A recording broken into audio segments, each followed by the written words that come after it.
Movie की शुरुआत में हम देखते हैं कि एक आवाज़ हमें दुनिया की करंट कंडीशन के बारे में बताती है। वो बताती है पानी, ऑक्सीजन और धूप हमारे लिए दुनिया की कितनी इंपॉर्टेंट चीज़ें हैं। लेकिन अब दुनिया इन सब चीज़ों से ख़त्म हो चुकी है। ये बात नैरेटर भी जानता है कि सूरज डूबने के कितने दिन हो गए हैं और बिना सूरज के कितने दिन हो गए हम पता नहीं लगा सकते। कुछ साल पहले लोगों ने सारे फॉसिल फ्यूल का इस्तेमाल कर लिया और अब वो अपनी ज़रूरतों के लिए सोलर एनर्जी पर डिपेंड है। नैरेटर उन लोगों पे हंसता है जो कहते हैं कि क्या ही हो जाएगा, सूरज कल निकल जाएगा। लेकिन ये सच नहीं है, ये सच नहीं है। सूरज पूरी तरह से ढक चुका है और लोगों के पास फ्यूल का कोई भी सोर्स नहीं है। उस दिन की बात करते हैं जब ये सब शुरू हुआ था। ये कहानी चाइना की फ्यूचर की है। यहाँ सब कुछ पूरी तरह सोलर एनर्जी से चलता है। अब हम देखते हैं कि एक जवान लड़का जिसका नाम येंग है, येंग को एक फ्यूचरिस्टिक आर्टिफिशियल इंटेलिजेंस रोबोट ने जगाया है जिसका नाम लीजा है। येंग एक $multi-million कंपनी हेलोस में सैटेलाइट डाटा एनालिस्ट का काम करता है। हेलोस सोलर एनर्जी को बनाता है जो चाइना की थर्ड फोर्थ हिस्से को फ्यूल देती है। हेलोस के सीईओ का नाम है वेंग, जो इस हिस्टोरिकल चेंज का सेंटर माना जाता है और इसकी अचीवमेंट की काफी तारीफ की जाती है। येंग हेलोस सैटेलाइट की डाटा को एनालाइज करता है और उसको अपनी वेबसाइट पर अपडेट कर देता है। जैसे येंग ये करता है वो देखता है कि 7 वाला स्टार गायब हो गया है। वो बताता है कि इस स्टार को गायब होना कहीं ना कहीं सूरज पे भी इफेक्ट डालेगा। हालांकि रोबोट उसको बताता है कि ऐसी deduction law of conservation of energy का पालन नहीं करती, इसीलिए ये पॉसिबल नहीं है। जब येंग अपने अपार्टमेंट से बाहर जाता है तो हम देखते हैं कि सारी गलियां और दुकानें हेलोस के बने सोलर पैनल का इस्तेमाल कर रही हैं और पीछे टीवी पर कंपनी डिस्ट्रिक्ट 4 में सोलर एनर्जी का बनाने का प्रसारण कर रही है। सिर्फ यही डिस्ट्रिक्ट बची है जिसमें हेलोस ने अभी तक अपना काम नहीं किया है। सारी जगह हेलोस का लोगो लगा हुआ है। उसी दिन येंग कंप्यूटर पर लगे अलार्म से उठता है। उसे पता चलता है कि सूरज की किरणें 15% गिर चुकी हैं और तेजी से गिरती जा रही हैं। अब रोबोट येंग को बताता है कि उसने जो अंदाजा लगाया था वो बिल्कुल सही था। येंग लीजा को हेलोस के सीईओ वेंग को जल्दी से कॉल करने को कहता है। फिर येंग वेंग से पूछता है कि उसको पता है कि आज सूरज पूरी तरह से डूब जाएगा। इसके अलावा वेंग येंग से ये भी पूछता है कि वो क्या करेगा अगर आज धरती का आखिरी दिन होगा। फिर येंग वेंग को कहता है कि वो जिंदा रहने के तरीके ढूंढेगा। वेंग येंग को एक एड्रेस देता है और कहता है कि अगर तुम जिंदा बच गए तो यहाँ आ जाना। फिर येंग सूरज को अच्छे से देखने के लिए अपने पड़ोसी के घर में घुस जाता है। येंग खिड़की पे खड़ा होकर सूरज को झिलमिलाते हुए देखता है। येंग की पड़ोसी चैनम्यू कंफ्यूज होती है कि येंग यहाँ क्यों आया और येंग को बाहर जाने के लिए कहती है, लेकिन येंग बिना अपनी आंखें झपकाए सूरज को डूबते हुए देखता है। अब टीवी पर भी इसके बारे में बताना शुरू हो जाता है और दुनिया के किसी दूसरे साइड से चांद की टिमटिमाने की आवाज सुनाई देती है। अचानक से फ्लिकरिंग स्टार्ट हो जाता है और कुछ सेकंड्स में सब कुछ काला हो जाता है। येंग वापस अपने रूम में आता है। अब चैंगम्यू येंग को फॉलो करती है और पूछती है कि ये सब क्या हो रहा है। येंग चैनम्यू को इग्नोर करता है और लीजा से पूछता है कि अब क्या होने वाला है। लीजा उसको बताती है कि एक हफ्ते के अंदर टेम्परेचर 0 फ़ारेनहाइट तक गिर जाएगा और -100 फ़ारेनहाइट तक पूरे साल में। ऑक्सीजन धीरे धीरे खत्म हो जाएगी और धरती पर सभी जीव धीरे धीरे खत्म हो जाएंगे और धरती एक जमा हुआ प्लेनेट बन जाएगा। फिर येंग चैनम्यू को सिटी छोड़ने को कहता है और खुद बाहर चला जाता है। वो देखता है कि लोग काफी कंफ्यूज और डरे हुए हैं। ग्रोसरी स्टोर लोगों से भरा पड़ा है। लोग सामान खरीदने के लिए आए हैं, लेकिन इलेक्ट्रिसिटी कम होने की वजह से कैशियर पैसा नहीं काट पा रहा है। लाइट्स अभी भी काम कर रही हैं, लेकिन वो सिर्फ 24 घंटों के लिए काम कर पाएंगी। अब हम देखते हैं कि येंग एक पानी की बोतल और एक मैप लेता है ताकि वो उस जगह पहुंच सके जो उसको वेंग ने बताई है।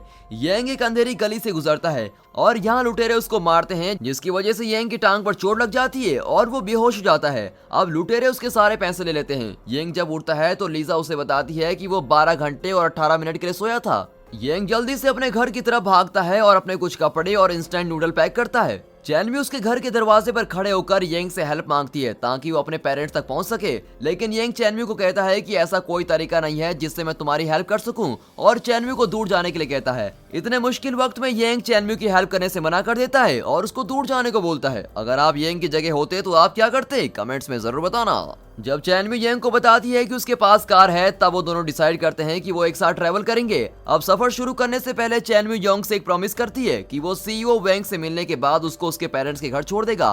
फिर वो दोनों वहां से निकल जाते हैं और आगे जाकर एक लंबे से ट्रैफिक में फंस जाते हैं। फिर चैनम्यू वॉशरूम जाने के लिए कार से उतरती है और येंग के पास काफी अच्छा मौका होता है कि वो चैनम्यू को छोड़कर चला जाए, लेकिन आगे येंग को भीड़ रोक लेती है। जब चैनम्यू वापस आती है तो वो येंग से पूछती है कि वो वहां क्यों नहीं था जहां पर कार उसने छोड़ी थी। अब येंग चैनम्यू को झूठ बोलता है कि वो यू टर्न लेने जा रहा था। फाइनली वो दोनों रात को वेंग के घर पहुंच जाते हैं। और देखते हैं कि वहाँ बाकी लोग भी हैं जो आग के पास ड्रिंक कर रहे हैं, जबकि येंग घबराया हुआ एक कॉर्नर में खड़ा है। अब थोड़ी देर बाद येंग की वॉच की बैटरी खत्म हो जाती है और लिजा बोलना बंद कर देती है। येंग अपने रोबोट को यूं मरता हुआ नहीं देख पाता, वो येंग की इकलौती दोस्त थी। अब चैनम्यू ये सब होता देख रही है, इसीलिए वो येंग को तसल्ली देती है और वो दोनों बातें करने लगते हैं, जिसकी वजह से उन दोनों के बीच बॉन्ड अच्छा हो जाता है। थोड़ी देर बाद जब वो दोनों उठते हैं तो येंग वैंग से पूछता है कि उसका क्या प्लान है। येंग को लगता है कि वैंग बिलियनर है, इसीलिए उसके पास जिंदा रहने का कोई प्लान तो जरूर होगा। इस प्रॉब्लम के लिए वैंग का कहना है कि इस प्रॉब्लम का कोई भी सोल्यूशन नहीं है, उसे यहीं रहना पड़ेगा जब तक मौत नहीं आ जाती। अब वैंग के अनुसार हाईली एडवांस सिविलाइजेशन स्पेस से दूसरे तारों से एनर्जी ले रहे हैं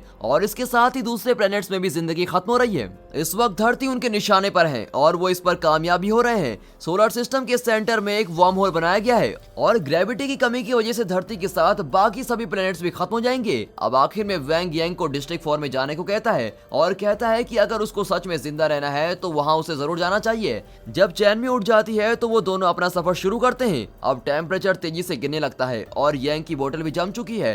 चैनम्यू देखती है कि एक स्पेस शटल जा रहा है। अब येंग इस पर बोलता है कि ये अमीर लोग हैं जो जिंदा रहने के लिए दूसरे स्पेस में जा रहे हैं। हम देखते हैं कि येंग फिर कार चलाता है और चैनम्यू को उसके पेरेंट्स के घर छोड़ देता है, जैसे कि उसने प्रॉमिस किया था, और फिर अपना सफर कंटिन्यू करता है। अब येंग देखता है कि चैनम्यू अपना प्लांट कार में ही छोड़ गई है। अब येंग चैनम्यू को प्लांट लौटाने के लिए वापस जाता है और देखता है कि चैनम्यू घर में अकेली है और वो कुछ भी नहीं बोल रही है। सारे लोग वहाँ से टाइम पर ही चले गए थे। हम देखते हैं कि फिश एक्वेरियम भी तेजी से फ्रीज होने लगा है। जब येंग रूम के अंदर जाता है तो वो चैनम्यू के पेरेंट्स की लाश को देखकर डर जाता है और उसके पापा के हाथ से एक लेटर लेकर वो चैनम्यू को दे देता है और ये सामने आता है कि वो सूरज के खत्म होने से पहले चैनम्यू के आने का इंतजार कर रहे थे और लेटर में लिखा हुआ था कि तुम अपना शहर में ख्याल रखना। और उनके घर में हथियारों का एक ग्रुप आता है और उन दोनों को मार डालता है। ये पढ़कर चैनम्यू टूट जाती है और तुरंत रोने लगती है। अब येंग उसको बोलता है कि वो भी एक अनाथ है और ये भी नहीं जानता कि उसके पेरेंट्स कौन है। येंग चैनम्यू के साथ डिस्ट्रिक्ट 4 में जाने का प्लान बनाता है। अब हम देखते हैं कि वो दोनों अपना सफर शुरू करते हैं। थोड़ी देर बाद जब वो डिस्ट्रिक्ट 3 में पहुंचते हैं तो उनको पता चलता है कि मैप उनको गलत रास्ते में ले आया है।